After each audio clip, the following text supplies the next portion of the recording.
मोरया. गणेश चतुर्थी विशेष गणपती बाप्पांचे आवडते मोदक आज आपण बघणार आहोत. दिसायला पांढरे शुभ्र आणि खायला अगदी खुसखुशीत, चवीला पण खूप अप्रतिम झालेले आहेत. 15 दिवस टिकतात आणि बनवायला अगदी सोपे, कमी साहित्यात. चला तर पटकन बघू. इथे मी 1 वाटी बारीक रवा घेतलेला आहे. जाड रवा असेल तर मिक्सरला दळून घ्या.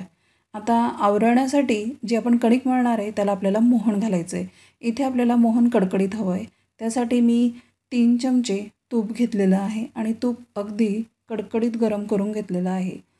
हे तूप आपल्याला ह्या रव्यावर घालायचं आहे आणि 1 ते 2 मिनटं थांबायचं आहे किंवा चमच्याने हे सगळं एकजीव करून घ्यायचं आहे. आणि त्यानंतर हाताने पूर्ण हे तूप ह्या रव्याला अगदी चोळून घ्यायचं आहे. मोहन सगळीकडे एकसारखं लागलं पाहिजे, म्हणजे आपले मोदक खायला खुसखुशीत होतात. जेव्हा पदार्थ आपल्याला खुसखुशीत करायचा असतो तेव्हा कडकडीत मोहन आपल्याला घालायचं असतं. आता आवरणाची कणिक मळण्यासाठी मी इथे पाणी वापरलेलं आहे. मला जवळपास पाऊण कप, अर्धा कप असं पाणी लागलेलं आहे. इथे तुम्ही दूध पण वापरू शकता किंवा पाणी पण वापरू शकता. दूध पाणी एक मिक्स करून पण वापरू शकतात. आता कणिक आपल्याला मध्यम मळायची आहे, जास्त घट्ट मळायची नाही आहे. जास्त घट्ट मळली की आपले मोदक नंतर मऊ पडतात आणि आपल्याला 10-15 दिवस टिकवायचे असतील तर मध्यम अशी कणिक मळायची आहे. आणि कणिक अगदी चोळून चोळून मळली की छान रवा आपला भिजतो आणि एकजीव होऊन येतो. तर याला आपल्याला 10-15 मिनटं झाकून ठेवायचं आहे. त्यानंतर कढई तापत ठेवलेली आहे. आतलं आपण सारण करणार आहोत. त्यासाठी मी 1 वाटी पुन्हा बारीक रवा घेतला आहे आणि हा रवा आपल्याला अगदी मंद आचेवर असा खमंग सुवास येईपर्यंत भाजून घ्यायचा आहे.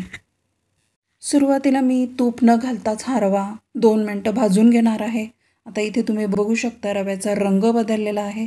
2 मिनटं आपण रवा छान भाजून घेतलेला आहे. त्यानंतर आपण यामध्ये 1 ते 2 चमचे तूप घालू शकता किंवा कमी तुपामध्ये आपण करतो आहे म्हणून इथे तूप कमी वापरले. सुरुवातीला आधी मी बिना तुपाचा भाजून घेतलेला आहे. आता 2 लहान चमचे मी यामध्ये तूप घालून घेतलेलं आहे. आता पुन्हा तूप घालून हा रवा पुन्हा 2 मिनटं आपल्याला भाजून घ्यायचा आहे. जवळपास 5 मिनटं हा रवा मंद आचेवर आपल्याला खरपूस भाजून घ्यायचा आहे. रवा करपू द्यायचा नाही, रव्याचा जास्त रंगही बदलू द्यायचा नाही आहे. आता त्यानंतर मी इथे 1 वाटी सुकं किसलेलं खोबरं घालत आहे. जे मिक्सरला लावून घेतलं किंवा विकत आणलेलं खोबरं वापरलं तरी चालेल. इथे ओल्या नारळाचा चव वापरला तरी चालेल. आणि आपल्याला हे जास्त दिवस टिकवायचे म्हणून खोबरं पण आपल्याला ह्या रव्यामध्ये भाजून घ्यायचं आहे. आता आपण गॅस बंद करायचा आहे. सारण मला जरा कोरडं वाटतं आहे म्हणून मी पुन्हा 2 चमचे यामध्ये तूप घातलेलं आहे, म्हणजे हे सारण जरा ओलसर होईल. हे तूप छान गॅस बंद केल्यानंतर आपण ह्या सारणात एकजीव करून घेतलेलं आहे. आता त्यानंतर मिक्सरला 1 वाटी साखर घेतलेली आहे. इथे सगळं प्रमाण मी ह्याच वाटीने घेतलेलं आहे. तुम्ही कमी अधिक करू शकता. आता 3 ते 4 वेलची मी अशा सोलून यामध्ये घातलेल्या आहेत, म्हणजे आपल्याला वेगळी वेलचीची पूड करण्याची गरज नाही. ह्या साखरेमध्येच वेलची पण दळल्या जाते आणि सारणाला आपल्या छान चवही येते, सुगंधही येतो आणि चविष्ट होतं. आता इथे आपली साखर दळल्या गेलेली आहे. ते सारण मी रव्याचं एका बाऊलमध्ये काढून घेतलेलं आहे आणि त्यामध्येच आपल्याला थोडं कोमट असतानाच ही साखर घालायची आहे, म्हणजे सारण थोडंसं ओलसर होतं. अशा प्रकारे साखर आपण यामध्ये एकजीव केली आहे. साखरेचं प्रमाण तुम्हाला किती गोड आवडतं त्याच्यावर अवलंबून आहे. तुम्ही त्यापेक्षा थोडी जास्त किंवा कमी पण वापरू शकता. मी इथे सगळी एकसाठी 1 वाटी साखर पूर्ण वापरलेली आहे आणि हे सगळं एकसारखं करून घेतलेलं आहे. आवरण फिक्कं असतं त्यामुळे आतलं सारण जर गोड असेल तर मोदक अजून छान लागतात आणि जास्त दिवस टिकतातही. आता यावर पुन्हा 1 चमचा तूप गरम करून त्यात थोडेसे काजू बदाम घालून मी यावर घातलेलं आहे. काजू बदाम तुम्ही नुसते रव्यामध्ये भाजूनसुद्धा घातले तरी चालेल. त्याला तूपच घातलं पाहिजे असं काही आवश्यक नाही. पण तुपाने सारण थोडंसं ओलसर होतं म्हणून मी पुन्हा थोडंसं तूप घातलेलं आहे. आता हे तूप पुन्हा यामध्ये एकजीव करून घेतले आणि आता आपण पारी लाटायला घ्यायची आहे.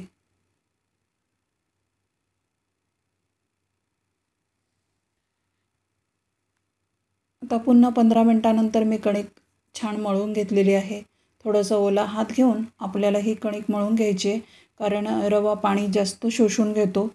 त्याच्यामुळे आपल्याला पुन्हा थोडंसं पाण्याचा हात घेऊन ही कणिक एकसारखी करून घ्यायची आहे, म्हणजे लाटायला पण आपल्याला सोपं जाईल. आपल्या पुरीच्या कणकेसारखी ही कणिक झालेली आहे. आता छोट्या छोट्या गोळ्या करून अशा हातावर चोळून घ्यायच्या आहे, जेणेकरून आपल्या पारीला तडा जाणार नाही.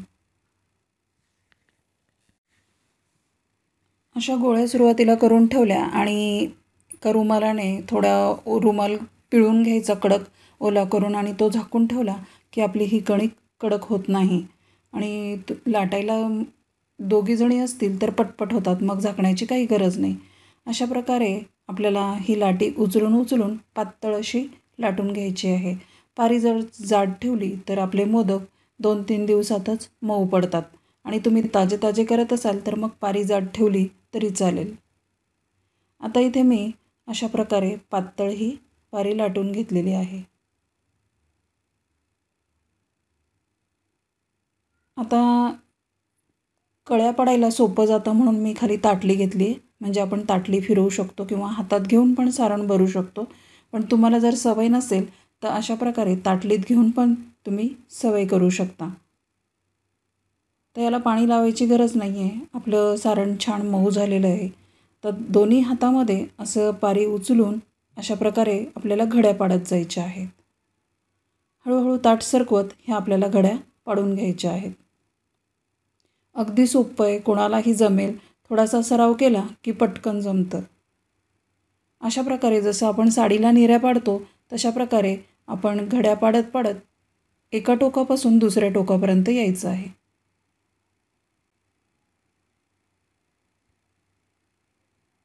इथे मी सगळ्या मोदकाला अशा घड्या पाडून एकत्र करून घेतलेलं आहे आणि शेवटी जर जास्त कणिक उरली असेल तर ती कमी करून तुम्ही अशा प्रकारे मोदक करून बघू शकता.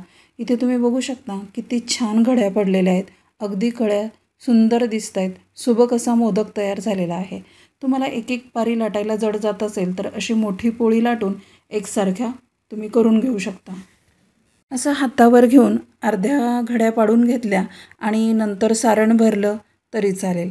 पूर्ण घड्या पाडून थोडंसं सारण भरलं तरी चालेल. आधी सारण भरून घड्या पाडल्या तरी पण चालतं. तुम्हाला जशी सवय होईल किंवा तुम्हाला सोपं जाईल तशा प्रकारे तुम्ही मोदक करू शकता. तर इथे बघू शकता किती पटकन मोदक तयार झालेला आहे. अशा पोळी लाटून घेतली आणि वाटीने कापून घेतलं की आपले मोदक लवकर तयार होतात. आता इथे मी दुसरा मोदक सारण आत भरून मग तुम्हाला घड्या पाडून दाखवते. पारी पातळ लाटली त्याच्यामुळे घड्या अगदी लवकर पडत आहेत आणि मोदकही आपले लवकर होतात.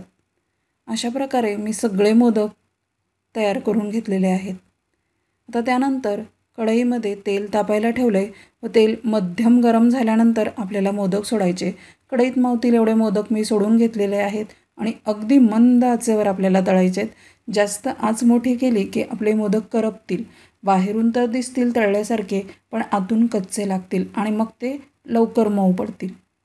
सुरुवातीला चमच्याच्या साहाय्याने असं हलवून घ्या. एकदम तुम्ही झाऱ्या लावला की मोदक तेलामध्ये फुटू शकतात आणि रवा सगळ्या तेलामध्ये पसरून तेल खराब होऊ शकतं. म्हणून चमच्याच्या उलट्या बाजूने मी असे मोदक फिरवते आहे. आता इथे आपले मोदक सगळे तळले गेलेले आहेत. तुम्ही बघू शकता रंग अगदी सुरेख आला आहे आणि पांढरे शुभ्र दिसत आहेत आपले मोदक. असे तुम्ही बनवून ठेवले की 10 दिवस तुम्हाला टेन्शन नाही.